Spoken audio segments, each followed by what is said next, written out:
How you doing, guys? Daniel back again with another Combat Patrol review for you. Issue 6 is in the shops. Not my shop, but it's in the shops. And once again, Darren McCormack Parker has been kind enough to send me a scanned copy until I get my hands on my own. My newsagent seems to have gotten to the bottom of the problems we were having now. For some reason, the distributor had taken his order off their system, but after a 10-minute phone call to them, I should get issue 7 onwards without any delay. He also put back orders in for issues 5 and 6 for me, so I shouldn't miss out on the minis that came in those. If for some reason that doesn't come in, then I'll just have to shell out £28 for a unit of barb gaunts direct from Games Workshop.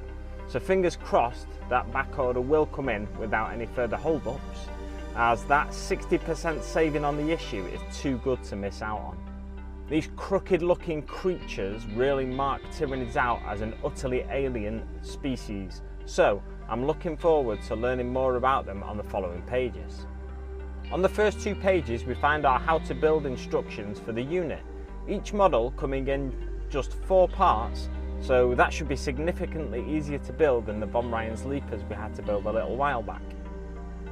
Looking at the build instructions, you may want to avoid gluing your weapons in place, as this will make it easier to reach parts of the beast's torso and one side of that huge biocannon when painting. Skimming over the next couple of pages, we get tips on painting our new models, bringing them up to the same point as the rest of our Tyranids. On the second page of this section, we're reminded not to worry too much about being messy. We can go back and clean up any mistakes we make with the appropriate colours. The Emperor of Mankind. The Emperor is the most powerful Psyker to have ever lived. His presence is the light that guides Imperial ships through the darkness of the war, and he is worshipped as a god amongst Imperial citizens. What's wrong with an old-fashioned lighthouse? That's what I want to know. Below the introduction paragraph, we find the following maxim, drilled into citizens from birth as part of their Imperial indoctrination. It is better to die for the Emperor than to live for yourself. The picture behind depicts a ritual parade of banners on a shrine world in honour of the Emperor. He is a near mythical figure in the Imperium. His power felt far and wide, from the guiding light of the Astronomicon to the strange miracles experienced by zealous followers. He is the creator of the Space Marines, and to defy him is a death sentence. The Golden Throne. This is basically a life support machine for the Emperor, who was mortally injured over 10 millennia ago in a battle against his treacherous son Horus, who at the time was imbued with the powers of chaos. He is a husk of his former self. 10,000 Psykers are sacrificed every day to keep him alive. Should the Emperor die, or the ancient alien technology of the Golden Throne falter, the Imperium would be plunged into darkness, safe warp travel becoming impossible for mankind, and world after world would fall to a tide of mutants, heretics and demons from the very depths of the realm of chaos. Oh. Hive Fleets. Terrors of the Stars is how we begin the next page. As far as mankind knows, there is no Tyranid homeworld. They reach into the galaxy in vast fleets of biological warships. These are the Hive Fleets, forming the spearhead of the Tyranid invasion.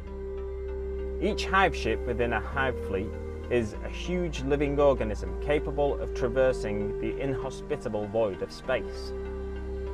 Every fleet has evolved its own biological weapons, adapting to whatever challenges its prey poses.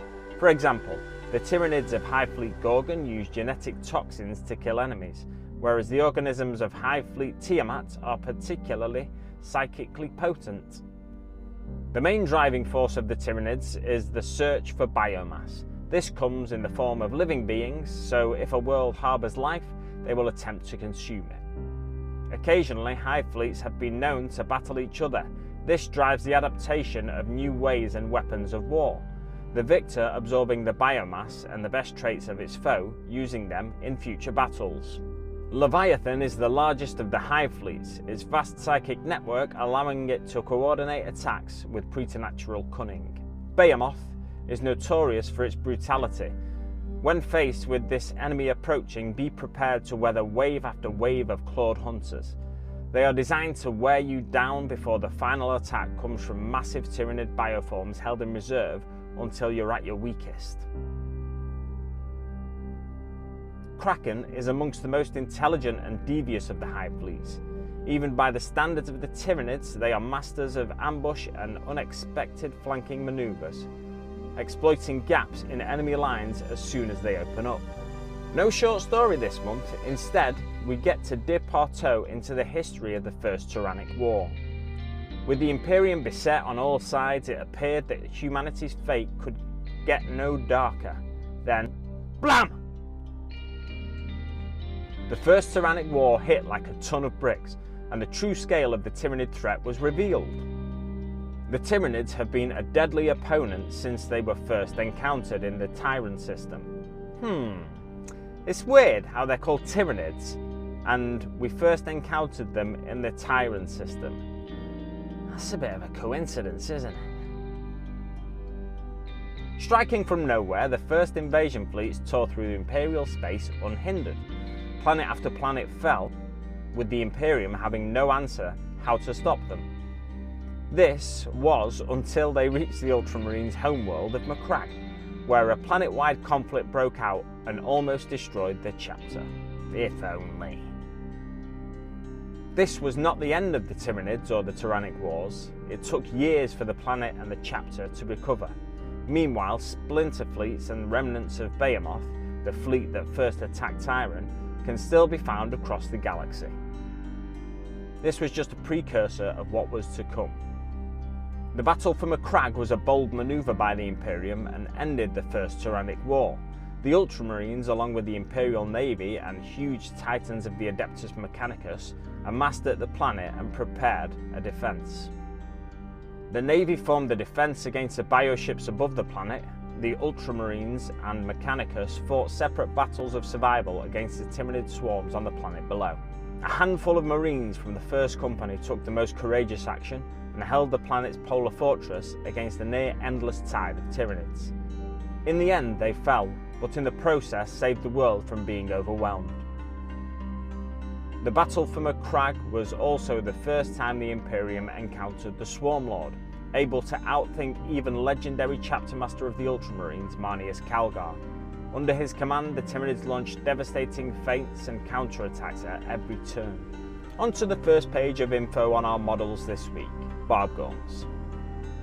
They are basically living gun turrets, symbiotically linked to the huge barb launchers they carry on their backs.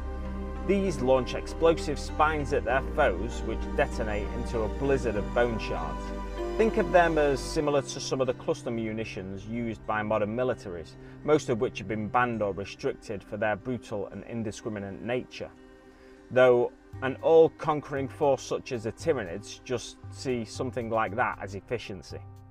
Once again, we get a background table, on which a dice roll result of 3 or 4 means these Barbgorns seem capable of pinpointing foes with accurate fire wherever they hide.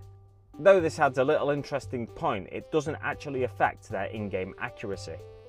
Below that is a place to put your unit's name. You can roll for this using the name table from a previous issue. Though, as I said back then, there's nothing to stop you coming up with a sinister sounding name of your own. On the next page we get the unit datasheet, including some intimidating information that each of these units has the potential to put out a whopping 30 shots per shooting phase. Assuming their controlling player manages to roll 5 6s, 1 for each gun in the unit. Live fire operation! Tyranid numbers are growing in response to the Space Marine tactic.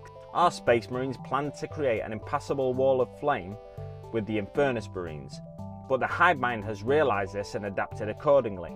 It has dispatched Barbgorns to key choke points in order to counter the Infernus Marines. In response, the plan for the Marines is to push through as fast as they can, in an attempt to avoid mass casualties. Gather your dice and wound markers as battle is about to be met. The aim of the game is for the Tyranids to slay 3 or more Infernus Marines, and the Marines must escape the battlefield with 3 or more Marines. How many times can one man say Marines? The following 2 pages give you a turn-by-turn breakdown. The barb gaunts have assumed the perfect firing position and therefore have no need to move. Don't forget that the barb launchers that our NIDs are aiming with require you to roll the number of attacks, so you can have as few as 5 or as many as 30 attacks heading towards the Space Marines. If the Marines make it through the first round of shooting, they get to move 1 square to the right on our handy grid marked battle map. If there are no more squares to the right, our Marines have escaped the battlefield, but don't forget, if only 2 make it, the Space Marines have taken too many casualties and lost this battle. On the next page we get an example turn 1 where we find the idea of batch rolling broken down for us. Sometimes you may not have enough dice for the rolls required. In this scenario you can simply break the rolls down into suitable batches. In the case presented, the barb gaunts get 25 attacks and we only have 12 dice. The magazine suggests rolling 2 batches of 10 dice, then 1 more of 5. Alternatively, you could roll 2 12s and a single die. Remember to keep track of the results so you'll know how many wound rolls you'll need to attempt as well. Over the page we find a further example. We're only 2 dice short in this instance. It recommends rolling 10, then 4 dice. Or if you prefer 12 then 2. Really, however you feel is the best way for you to roll the correct number of dice. On the next page we get the scenario for the Space Marines or Tyranid victory, complete with some very atmospheric looking pictures to boot. Let's just drink that in for a little bit, shall we? Yeah! Smoky. More rules over the following 2 pages, with ranged weapons and shooting being the focus this week. We get a breakdown of the ranged weapons section of a unit's datasheet and some information about pistol weapons and when we can use them. The next section covers some basic split fire. A single weapon must always fire at the same target, though a unit with multiple weapons can choose multiple units to target, and this is covered in a couple of picture diagrams. Onto the back cover. It's important a corrective mistake I made previously here.